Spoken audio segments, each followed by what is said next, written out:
नमस्कार, Tanaya secret recipe मध्ये आपलं मनापासून स्वागत आहे। आज आपण बनवतोय राखी पौर्णिमा विशेष खोबऱ्याची वडी।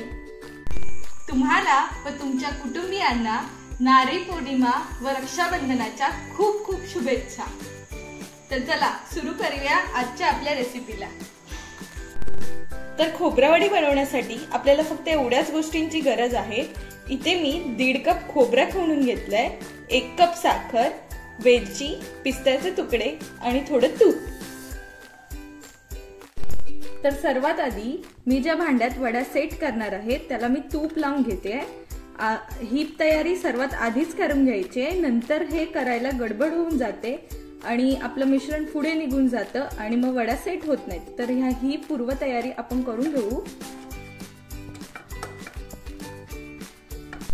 मी इथे नॉनस्टिक कढई गरम व्हायला ठेवून दिली आहे। तुम्ही जाड तळाची कढई देखील वापरू शकता। त्यात आपण हे 1.5 वाटी जे मी खोबरं खवणून घेतलंय ते घालून घेऊया। खोबरं आपल्याला मंद गॅसवर 1-2 मिनिटं परतून घ्यायचं आहे। त्याचा जो ओलावा आहे तो आपल्याला कमी करून घ्यायचा आहे। गॅस मंदच ठेवायचा आहे, मोठा ठेवायचा नाहीये, नाहीतर खोबऱ्याचा कलर बदलू शकतो।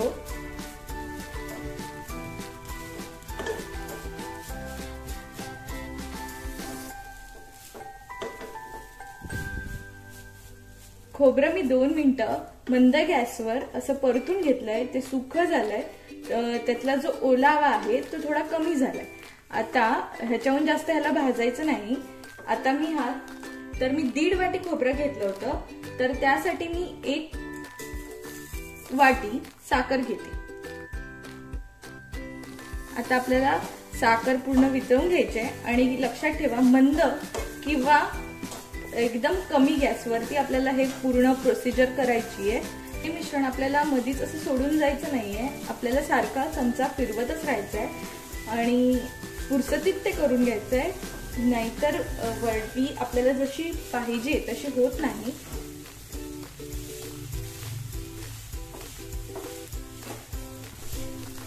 आता आपण साखर आधी वितळून घेऊ पूर्ण, मग मी तुम्हाला सांगते ते मिश्रण कुठे थांबवायचं, कितपत आपल्याला शिजवायचंय, कधी आपल्याला ते थांबलं पाहिजे आणि आपलं मिश्रण कसं चेक करायचं ते मी तुम्हाला नक्की। या मिश्रणातली साखर वितळून गेली आहे बघा, तुम्ही पाहू शकता, आणि अजून खोबरं असं एकत्र येत नाहीये। तर आपल्याला हे शिजवायचंय आणि ते एकत्र येईपर्यंत आपल्याला हे पूर्ण शिजून घ्यायचंय। पण लक्षात ठेवा आपल्याला हे सोडून जायचं नाही, नाहीतर ते करपतं आणि त्याचा कलर बदलून जातो।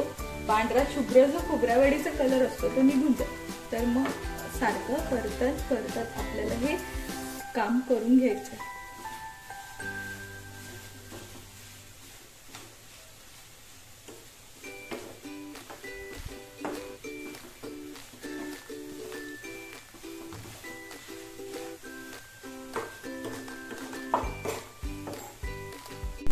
तर तुम्ही पाहू शकता माझं मिश्रण पूर्ण असं गोळा असं होतंय थोडं, म्हणजे मी तुम्हाला दाखवते कसं चेक करायचं। असं ड्राय दिसतंय, तुम्ही पाहू शकता।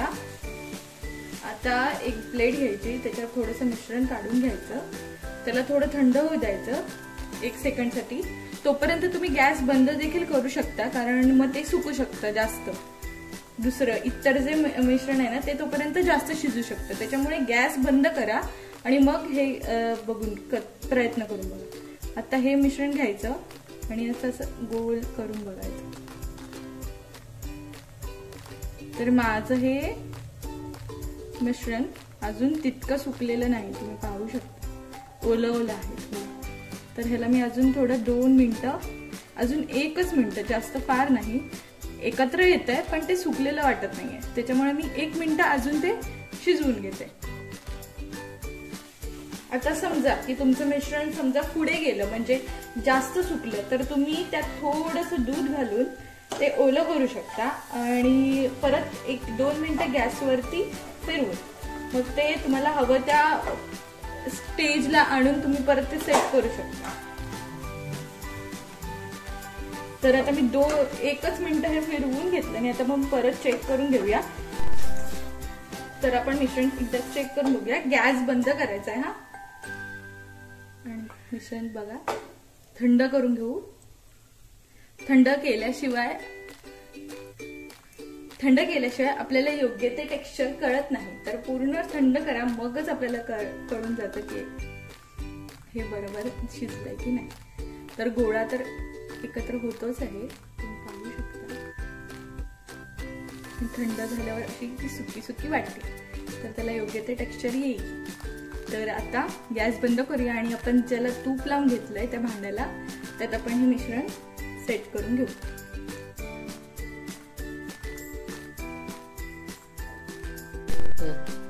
तर आता मी मिश्रण हे पॅन मध्ये सेट करून घेते. तर आता हे मिश्रण मी ह्या ट्रे मध्ये सेट करून घेते.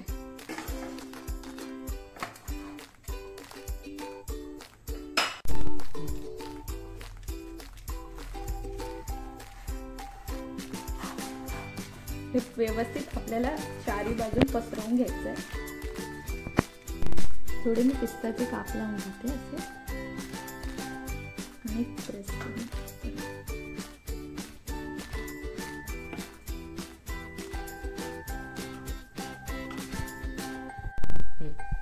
तर हे सेट करून थोडा वेळ झालाय आणि ते थोडं थंड झालंय. तर मी अशा वड्या पाडून घेते.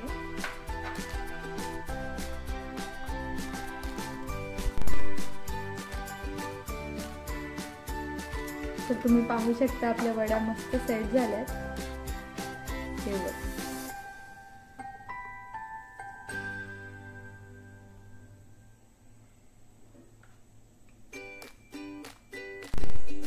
व्हिडिओ पाहिल्याबद्दल खूप खूप धन्यवाद. अशाच माझ्या सर्व रेसिपी नक्की पहा. लाईक, शेअर, सबस्क्राईब करायला विसरू नका.